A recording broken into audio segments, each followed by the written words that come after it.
लगभग 3.5 करोड़ के आसपास खर्च हुए हैं। फ्लोर पर देखिए महंगा मार्बल लगा हुआ है, लकड़ी का तमाम काम है, वार्डरोब यहाँ पर लगाए हुए हैं, लकड़ी का महंगा काम किया हुआ है। इसके अलावा टीवी का आप साइज देखिए, 75 इंच 65 इंच की टीवियां हैं। अभी लगभग 10 से 15 मिनट में हम यहाँ को सील कर देंगे। सील करके ये हमारे पोजीशन में रहेगा।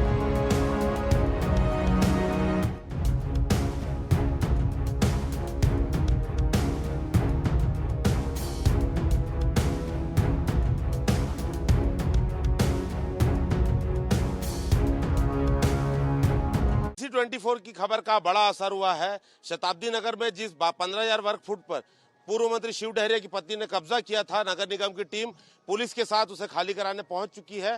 जोन कमिश्नर यहां पर पहुंचे हैं, पुलिस का बल यहां पर बड़े साथ में है, नगर निगम के कर्मचारी अधिकारी सब साथ में हैं। अभी तक जो पूर्व मंत्री के दबाव में थे, तो अब सरकार बदलने के बाद, आदेश के बाद देखिए यहाँ पर कार्रवाई करने पहुंचे हैं। और आपको अब फिर से नजारा दिखा दे, यही वो जगह है जहां पर अटल आवास कॉलोनी थी। लगभग 15,000 वर्ग फुट जमीन थी, जिसे पूर्व मंत्री शिव डहरिया की पत्नी शकुन डहरिया को 3500 वर्ग फुट सिर्फ जो है कार्यालय बनाने के लिए दिया गया था, लेकिन पूरा 15,000 वर्ग फुट पे कब्जा कर लिया गया। शासन से धीरे धीरे 3.5 करोड़ रुपए खर्च कराए गए। जनता के टैक्स का पैसा, शासन का पैसा, 3.5 करोड़ रुपए पूरा खर्च करके अंदर आलीशान बंगला बनाया गया, गार्डन बनाया गया, गजेबो लगाए गए। हमने आपको दिखाया है कि कैसे सागौन के दरवाजे, महंगी कांच की खिड़कियां लगाई गई हैं। तस्वीरें IBC 24 लगातार आपको दिखा रहे हैं।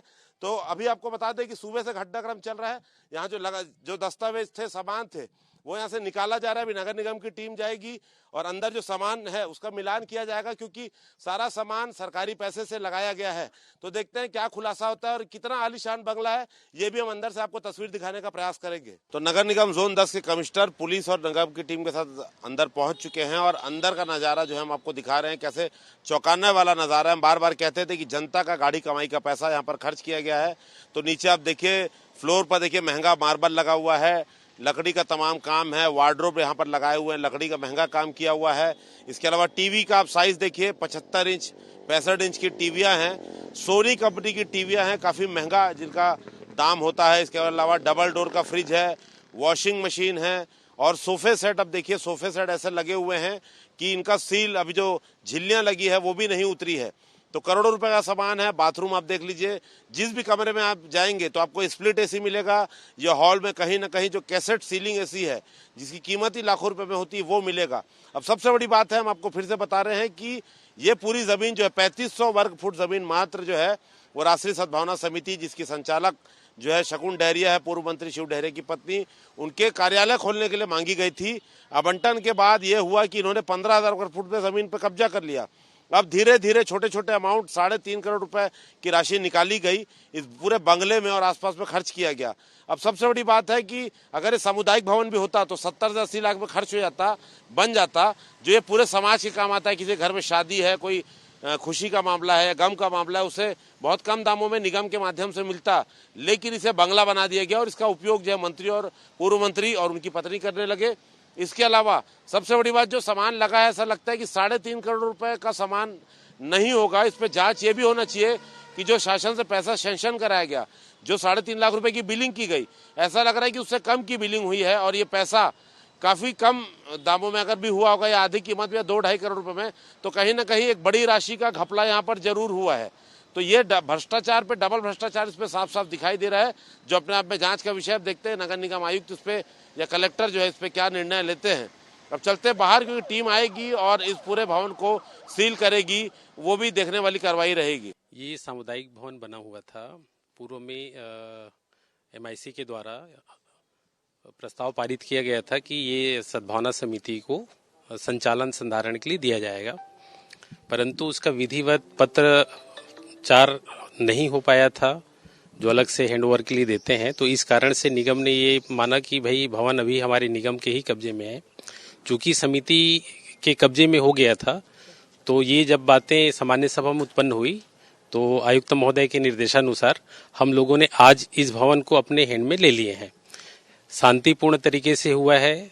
सद्भावना समिति के जो लोग थे, उन लोगों से हमने सामान्य सभा के दिन उनको एक नोटिस जारी किया था कि 3 दिवस के भीतर, 72 घंटे के भीतर आप उसको हमको निगम को सौंप दें। तो जो भी सामान यहाँ था उन्होंने अपना ले गया और अब हमने यहाँ सामान मिलान भी कर लिया, सब चीज़ सही हालत में है और दोनों पक्ष का जो उनके तरफ से हमको जो हैंड ओवर करना था वो उन्होंने प्रॉपर हैंड ओवर कर दिया है। अभी लगभग 10 से 15 मिनट में हम यहाँ को सील कर देंगे, सील करके ये हमारे पोजीशन में रहेगा। दूसरा सर, ये इस परिसर में लगभग कितना पैसा सरकार का खर्च हुआ कुल मिला? लगभग 3.5 करोड़ के आसपास खर्च हुए हैं। सब सामान है अभी? हाँ, सभी है, मिलान कर ले। किसको देंगे कोई निर्णय? ये तो अब निगम के कब्जे में रहेगा, जैसा हमारा आयुक्त महोदय वो निर्देश देंगे उस हिसाब से आगे फिर करेंगे। शताब्दी नगर के जिस जमीन और भवन पे पूर्व मंत्री शिव डहरिया की पत्नी का कब्जा था, जिस समिति का कब्जा था, उसे आखिरकार नगर निगम ने सील कर दिया है। अंदर का भवन सील करने के बाद नगर निगम के अधिकारी आप देखेंगे जो मुख्य दरवाजा है, लोहे का दरवाजा, उस पर सील और चपड़ा लगाया जा रहा है और अब ये संपत्ति जो है नगर निगम के अधिपत्य पे रहेगी। क्या होगा इस संपत्ति का, ये तो आने वाला समय ही बताएगा कि क्या इसे गेस्ट हाउस बनाया जाएगा या किसी सोसाइटी को दिया जाएगा या नगर निगम खुद इसका संचालन करेगा। सर, फाइनल कार्रवाई क्या हो रही है बता देंगे? फाइनल कार्रवाई अभी सीलिंग की कार्रवाई हो रही है और सीलिंग करके ये हम अपने कब्जे में ले रहे हैं, नगर निगम के कब्जे में ले रहे हैं इसको, राष्ट्रीय सद्भावना समिति के आधिपत्य से। करीब सर कितना खर्चा हुआ है परिसर में? लगभग 3.5 करोड़। तो हम जैसा लगातार IBC 24 की रिपोर्ट्स में दिखा रहे थे कि इस पूरे भवन में, परिसर में, बंगले में 3.5 करोड़ रुपए शासन का पैसा खर्चा हुआ है जो जनता के किसी उपयोग में नहीं आ रहा था। पूर्व मंत्री और उनकी पत्नी की सोसाइटी के ही कब्जे में था, शासन का पैसा था। तो कुल मिला के IBC 24 की खबर का बड़ा असर हुआ है। वापस से पूरी संपत्ति अधिपत्य पे जा रही है नगर निगम के। लेकिन देखना होगा कि ये देश का सबसे लग्जरियस सामुदायिक भवन है एक तरफ से देखा जाए तो, इसका उपयोग क्या होता है? क्या IAS लोगों का इसे गेस्ट हाउस बना दिया जाएगा, निगम इसे अपने उपयोग में लेगा, या जो सोसाइटी के लोगों को वैवाहिक और धार्मिक कार्यक्रम के लिए कम रेट में मिले तो इससे अच्छा इसका उपयोग नहीं हो पाएगा। कैमरामैन रेणु साहू के साथ संदीप शुक्ला, IBC 24 रायपुर।